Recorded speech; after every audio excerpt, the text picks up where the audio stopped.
Akhir-akhir ini, tanah air dihebohkan dengan sejumlah orang yang mengaku sebagai Crazy Rich.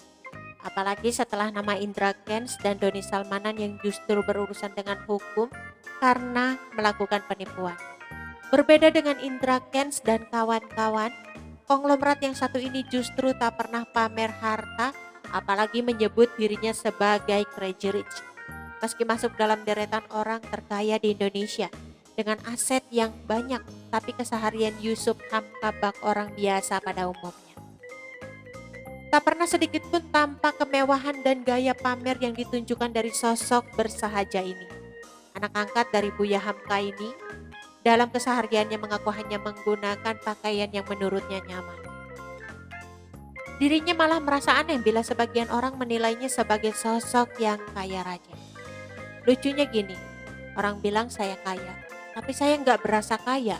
Kalau saya kaya, saya pasti pakai duit ini. Saya aja pakai celana jeans, busana begini, jam tangan aja saya kok, ujarnya. Dalam sebuah video yang viral di media sosial, Yusuf Hamka bahkan menunjukkan apa yang diutarakannya itu bukanlah sekedar omong kosong. Ia menunjukkan sebuah jam tangan merek Seiko yang ia pakai hanya seharga 2 juta rupiah, bukanlah jam seharga miliaran yang digunakan. Bahkan menariknya, sepatu yang digunakan Yusuf Hamka adalah sebuah sepatu merek Casio alias kasih orang alias pemberian orang. Wah, udah sobek tuh, ujarnya sambil menunjukkan alas sepatunya yang sudah sobek. Belakangan ini istilah Crazy Rich alias super kaya sedang populer di tanah air. Sosok yang dijuluki sebagai Crazy Rich tersebut berlomba-lomba pamer kemewahan dan harta kekayaannya. Namun siapa sangka justru sosok Crazy Rich sesungguhnya jauh dari kesan mewah dan memilih hidup sederhana. Termasuk pula sosok konglomerat bernama Yusuf Hamka yang menjadi inspirasi banyak orang. Beberapa waktu lalu nama Yusuf Hamka mendapatkan sorotan karena berniat untuk menjadikan tanah miliknya yang seluas 10 hektar sebagai lokasi pemakaman jenazah pasien COVID-19. Pria yang akrab disapa Babah Alun ini turut berperan dalam memerangi percaloan kremasi untuk jenazah pasien COVID-19 di Jakarta. Yusuf Hamka sendiri merupakan Dewan Pembina Krematorium Cilincing yang memerintahkan krematorium tersebut untuk menerima jenazah pasien COVID-19 dan memungut harga rendah untuk jasa kremasi yakni 7 juta rupiah. Hal ini dilakukan karena sebelumnya sempat beredar berita tentang adanya calo jasa kremasi yang mematok harga hingga ratusan juta rupiah per jenazah COVID-19.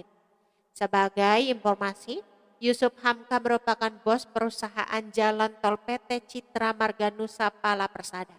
Ia dikenal sebagai sosok pengusaha yang dermawan dan kerap membantu masyarakat yang kesusahan.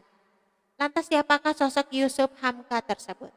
Bukan hanya menginspirasi, sosok Yusuf Hamka justru menularkan banyak kebaikan bagi orang tuanya. Bahkan Teguh Wisnu yang merupakan seorang selebriti tanah air pun menjadikan pemilik nama lengkap Muhammad Yusuf Hamka Panutan. Hal tersebut terlihat dalam unggahan terbaru Teguh Wisnu dalam Instagramnya. Yang membagikan video singkat mengenai sosok Yusuf Hamka atau yang akrab disapa Babah Alun. Dalam video tersebut, Yusuf Hamka tengah berbincang dengan Rudy Salim yang juga merupakan seorang pengusaha. Dalam perbincangan itu, Yusuf Hamka mengakui jika dirinya tidak pernah merasa kaya. Padahal seandainya ia mau membeli apapun bisa karena kesuksesan yang diraihnya. Namun tidak demikian, ia membeli sesuatu kebutuhan bukan keinginan. Bosan gak jadi orang kaya, Pak? Tanya Rudy Salim. Saya gak pernah merasa bosan jadi orang kaya. Jadi saya nggak bosan-bosan, ungkap Yusuf Hamka. Hal inilah yang menjadi inspirasi bagi Teguh Wisnu seperti yang dituliskannya melalui keterangan unggahan. Bahwa membeli sesuatu haruslah bijak, bukanlah berdasarkan nafsu atau keinginan belaka, melainkan kebutuhan atau ada tindaknya manfaat dari pembelian tersebut. Oke teman-teman, itu sedikit berita dari channel Vlog Berita. Sampai ketemu lagi di berita-berita selengkapnya. Assalamualaikum, bye-bye.